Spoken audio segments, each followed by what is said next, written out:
Mas, pastor, é o seguinte, hoje a gente tem um tema aqui que as pessoas podem até não ter entendido direito. Primeira e segunda vindas de Cristo. Ele nos prometeu que ele iria voltar. Mas eu quero ir antes, não sei se a gente pode voltar antes da primeira vinda. Eu quero saber a persona, o indivíduo, não sei como a gente chama, de Cristo, se ele sempre existiu como Deus, ou ele foi criado, ou tem um momento em que ele... Eu queria entender, eu não entendo direito essa parte. Porque Deus é Pai e Filho, que é Cristo e o Espírito Santo, mas eles são todos o Verbo, eles são todos os criadores. Como funciona isso? Então, a Trindade é um dos mistérios mais... a gente pode compreender, mas não compreender com toda a profundidade, né? A Bíblia diz que Pai, Filho e Espírito Santo, os três são um, né? E na verdade é Deus. Então, Deus Pai, Deus Filho, Deus Espírito. Agora, Cristo, antes de nascer, ele já era Deus eterno. Só que ele é o Verbo, é o Logos, né? Lá em João capítulo 1 diz, no princípio era o Verbo, e o Verbo estava com Deus, e o Verbo era Deus. O que significa era o Verbo? Então, o Verbo é o Logos, a palavra grega lá é Logos. É a própria essência de Deus. É a ação? Não, é a pessoa do Deus Filho que cria todas as coisas. A Bíblia diz que todas as coisas foram feitas por ele, está falando de Cristo, né? Sem ele, nada do que foi feito se fez. Ou seja, eu diria o seguinte, Deus, ele é o arquiteto que concebeu. Tá. E ele criou através da palavra. Quem é a palavra? O Verbo. É Jesus. E o Espírito Santo supervisionou. A gente vê isso lá no Gênesis. Né? No Bereshit bara Elohim et hashamayim ve'et haaretz. No princípio, criou Deus os céus e a terra. A palavra Deus ali é Elohim, que é plural. Deuses? Na verdade, os judeus vão dizer que é um plural de majestade, sim, que na verdade é uma forma de dizer, uma forma culta de dizer que Deus que é um só. Mas ali é um plural. E quando você vê depois Deus falando sobre criar, né, o ser humano, ele fala, façamos o homem à nossa imagem e à nossa semelhança. Então, quem criou o homem também? O Pai, o Filho e o Espírito Santo. Então, Cristo, antes de encarnar, ele era Deus Filho. Eternamente com Deus, nunca foi criado, né? Existem algumas seitas que dizem que ele foi criado. Por exemplo, os mormons dizem que tanto Jesus quanto o diabo são irmãos. Entendeu? E que eles não são Deus. Eles são criados por Deus. São seres poderosos, mas não são Deus. Mas segundo a ortodoxia da Bíblia, o Filho é Deus tanto quanto o Pai, tanto quanto o Espírito Santo. Eles são três em um. Existem várias maneiras de você entender isso. Por exemplo, a água. A água você tem o estado sólido, líquido e gasoso, mas é H2O. É a mesma água. Então são manifestações da mesma pessoa de três maneiras diferentes. São três manifestações, três... Você não pode dizer que são três deuses, mas são três pessoas numa só. Entendeu? Mas Jesus, antes de encarnar, ele já existia. E na Bíblia é interessante porque muitas vezes ele aparece como mensageiro de Javé. Ah, é? Lá na tradução para o português, né, fala anjo do Senhor. Mas no original é Malach Yahweh. Malach é anjo, mas é também mensageiro. Porque quando você fala de anjo, parece que é um ser criado, né? Certo. Os anjos foram criados. Mas o anjo do Senhor, não. Ele não é criado. E uma diferença também de todos os demais anjos, porque, por exemplo, quando alguém tem uma visão de um anjo qualquer, ele é um ser extraordinário. Então, normalmente a pessoa não aguenta ficar de pé, ela cai em adoração. E os anjos, quando eles são anjos criados, eles falam, olha, não me adore, levanta, eu sou servo do Altíssimo com você. Mas o anjo do Senhor não, ele aceita adoração. Então tem algumas manifestações, por exemplo, quando Moisés está diante da sarça ardente, lembra dessa história? Né? Que ele vai lá, ele vê um arbusto que pega fogo, e aí de repente no arbusto vem uma voz que diz, olha, tira as sandálias dos seus pés porque esse lugar é santo.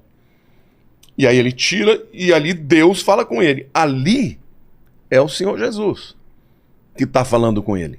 E é interessante porque muitos anos depois, né, quando Josué está para cruzar o Jordão para enfrentar a cidade de Jericó, ele tem uma aparição, ele vê um homem com uma espada desembainhada E aí ele olha, ele percebe que é um ser sobrenatural e ele pergunta: você é um dos nossos ou é do exército inimigo?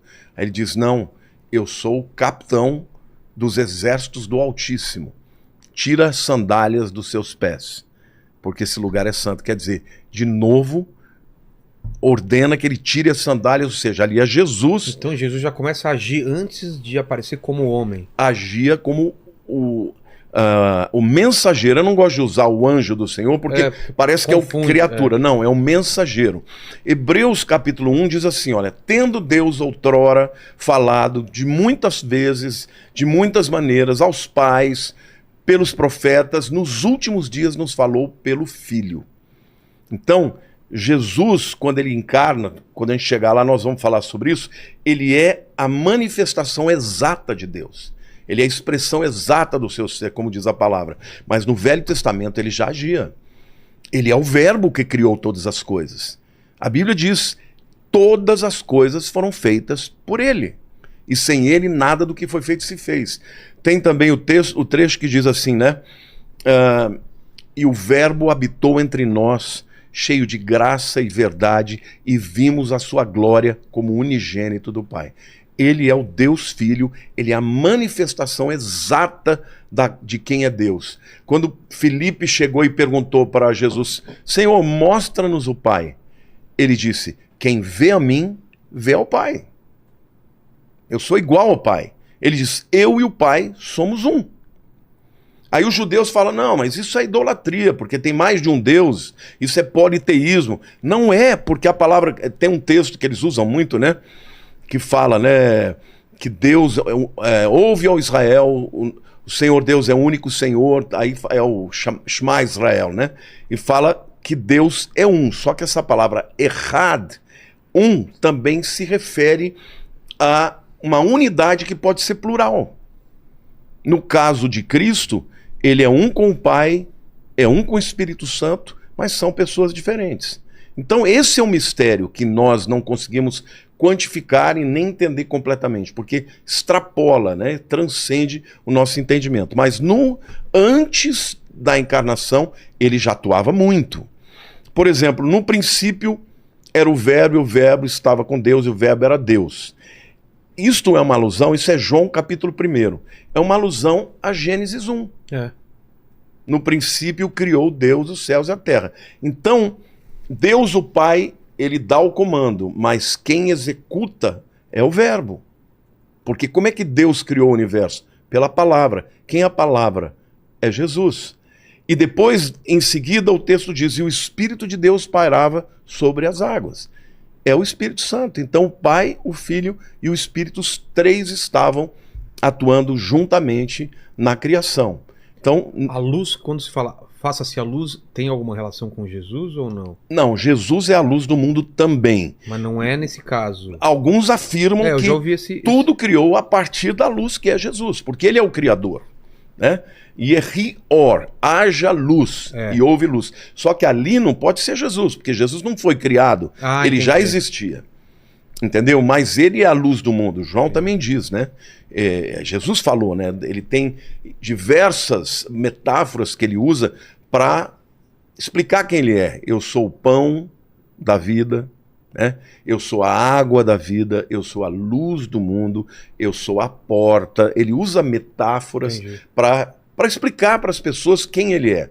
Por exemplo, eu sou a porta. É óbvio que Jesus não é uma porta. Mas assim como uma porta você pode abrir e dar acesso, ele dá acesso a Deus. Entendi. Assim como uma porta ela se fecha e te dá proteção para quem está do lado de dentro, ele também nos dá proteção. Então ele usa de metáforas. Mas quem é Jesus? É o Deus Filho, é o Verbo de Deus, é o Criador de todas as coisas. E a Bíblia diz que tudo foi criado por ele e sem ele nada do que foi feito se fez. Então Jesus não é uma criatura, ele é o Criador. E quando se fala em Jesus no Gênesis, já se sabe, já se tinha o plano de ele se encarnar algum dia, ou isso veio pela queda? Não, isso está na eternidade. Ah, é? Desde a eternidade. Veja, nós já falamos aqui sobre... Mas você entendeu, né? Ele não veio por causa da queda. A sua pergunta é espetacular. Se não fosse feito, eu tinha que fazer. Tá. Porque ela é muito boa. Porque muita gente pensa que Jesus veio para esse mundo porque o homem pecou. Exato. Não. Ah, não? Ele é eterno.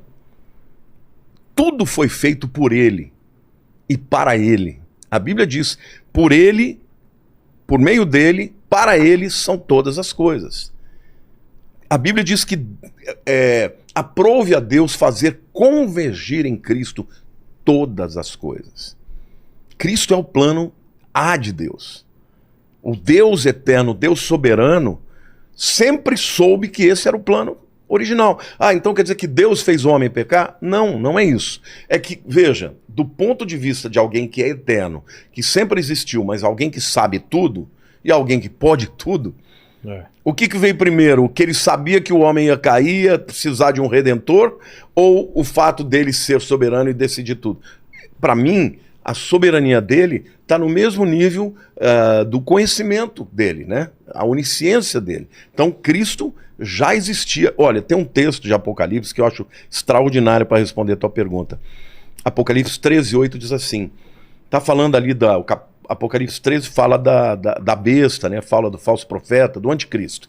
No versículo 8 diz assim, adorá-la-ão, né, o anticristo, as pessoas vão adorar, aqueles cujos nomes, adorá-la-ão aqueles cujos nomes não foram escritos no livro da vida do Cordeiro que foi morto desde a fundação do mundo.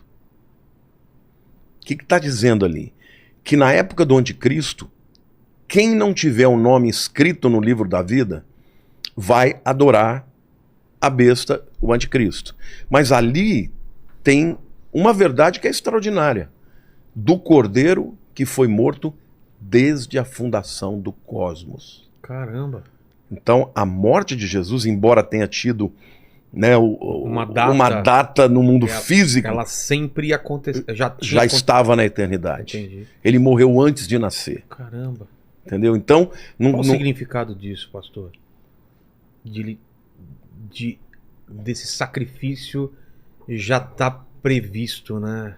Não, Deus sabia, Deus quis criar uma humanidade que ele sabia que ia cair, e ele trouxe como solução a coisa mais linda do mundo, um amor incondicional. Porque não existe outra explicação senão o amor. Porque a Bíblia diz que nisto prova Deus o seu amor para conosco, pelo fato de ter Cristo morrido por nós, sendo nós pecadores. Cara, se você pudesse saber, por exemplo, que um amigo que você vai ter vai ser sacana com você, não era mais fácil você falar, não vou ter esse amigo? Mas Deus não. Ele sabe. Ele sabia que nós seríamos pecadores, que a gente pisaria na bola com ele, e ainda assim ele nos escolhe lá na eternidade. E ainda assim ele manda o seu filho Jesus para morrer por nós. Sabe, isso é extraordinário. Porque o amor de Deus é incompreensível. Está além do nosso entendimento, mas é um amor real. E Jesus é a expressão do ser de Deus. E a Bíblia diz que a natureza de Deus é amor. Deus é amor. Não é que Deus ama, Deus é amor.